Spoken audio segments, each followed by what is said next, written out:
Bienvenue. Aujourd'hui, on plonge dans une des périodes les plus mouvementées de l'histoire biblique.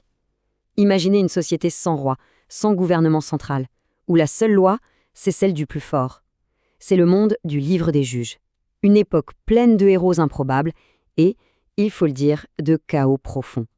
Allez, c'est parti, on explore ce récit fascinant ensemble. Et voilà la question qui est vraiment au cœur de tout ce livre. Qu'est-ce qui se passe quand une nation, à peine libérée, se retrouve sans autorité claire? Quand chacun décide de faire ce qui lui semble bon? Est-ce que c'est ça la liberté ultime? Ou est-ce que c'est la porte ouverte à l'anarchie la plus totale? Le livre des juges, lui, ne mâche pas ces mots pour nous montrer les conséquences. Bon, pour bien situer les choses, petit retour en arrière. On est juste après la mort de Josué, celui qui avait mené la conquête de la terre promise. Mais on est aussi bien avant l'arrivée des premiers rois. C'est une sorte d'entre-deux, un énorme vide politique où les tribus d'Israël sont un peu livrées à elles-mêmes. Autant dire que c'est le terrain de jeu idéal pour le désordre. Alors voilà, le peuple est installé sur ses terres. Mais son engagement, lui, est super fragile. C'est comme s'il marchait sur un fil, constamment en train de basculer entre la fidélité à l'alliance qui lui a donné cette terre et l'attirance pour les idoles et les coutumes des peuples voisins. Et c'est cette tension permanente qui va être à l'origine de tous ces problèmes.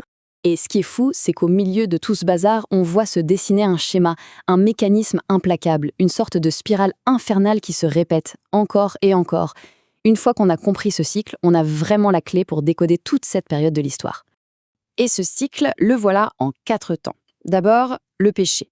Le peuple oublie, se détourne et se met à adorer des idoles étrangères. Deuxième étape, quasi automatique, l'oppression. Il se retrouve dominé, asservi par ses ennemis. Alors dans sa misère, il finit par crier à l'aide. C'est la repentance. Et enfin, quatrième étape, la délivrance. Dieu envoie un libérateur, un juge pour le sauver. La paix revient, mais la vraie question c'est pour combien de temps?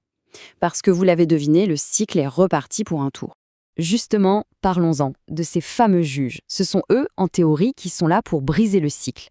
Mais attention, le mot est un peu trompeur. Et comme on va le voir, ces sauveurs sont très très loin d'être des saints. Oui, là c'est super important de bien comprendre de quoi on parle. Quand le texte dit « juge », il ne faut surtout pas imaginer un type en robe noire avec un marteau dans un tribunal. Non, non. Il s'agit plutôt de chefs de guerre charismatiques, de leaders suscités par Dieu pour une mission de sauvetage bien précise et souvent temporaire. Et ces leaders, quelle galerie de portraits. Ils sont tous profondément humains et donc profondément imparfaits. On a Déborah, une femme prophétesse et chef de guerre, une figure incroyable dans ce monde patriarcal.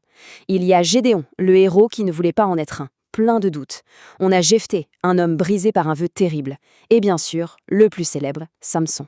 Une force de la nature, mais avec un caractère, disons, instable. Bref, on est loin des héros parfaits, c'est le moins qu'on puisse dire. Le problème, c'est qu'à chaque fois que le cycle se répète, les choses ne font qu'empirer. Le livre ne nous raconte pas juste une histoire qui tourne en rond. Non, il décrit une lente, mais inexorable descente aux enfers. Une dégradation morale qui s'accentue de génération en génération. C'est comme une sorte d'amnésie collective qui s'installe. La nouvelle génération semble complètement oublier les leçons et surtout les sauvetages du passé.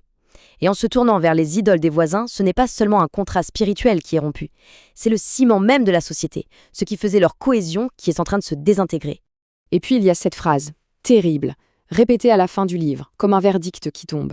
Chacun faisait ce qui lui semblait bon. C'est le résumé parfait. Plus de repères communs, plus de morale partagée. C'est le triomphe de l'individu roi, où le désir personnel devient la seule et unique loi. Et les conséquences sont catastrophiques.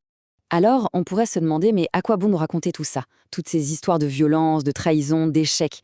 En fait, derrière ce chaos apparent, il y a un message théologique extrêmement puissant qui se dessine. En fait, tout le livre est construit sur cette opposition. D'un côté, on a l'inconstance humaine, cette tendance tragique à l'oubli, à la rébellion, à refaire sans cesse les mêmes erreurs. Et de l'autre côté, en contraste total, on a la fidélité de Dieu, une fidélité qui ne faiblit jamais. Malgré les échecs du peuple, il y a toujours une main tendue, une intervention, une nouvelle chance. Et c'est là qu'on comprend que tout ce chaos n'est pas juste une succession d'horreurs. En fait, il sert à quelque chose. C'est une sorte de démonstration par l'échec. L'incapacité de ces sauveurs imparfaits à ramener un ordre durable prouve les limites du système. Tout ce désordre finit par créer un appel, un besoin criant d'une autre forme d'autorité. Le livre prépare le terrain pour la suite, l'arrivée d'un droit et surtout l'attente d'un salut bien plus grand et plus solide que celui offert par ces héros d'un jour. Finalement, le récit des juges nous laisse avec cette question, une question qui traverse les siècles. Quand on voit que les leaders humains, même ceux qui sont suscités pour le bien, sont si souvent faillibles, vers quelle sorte d'autorité peut-on se tourner pour espérer trouver une paix et une justice qui durent vraiment? Le livre se termine là-dessus, sur cette interrogation, laissant la porte grande ouverte pour la suite de l'histoire.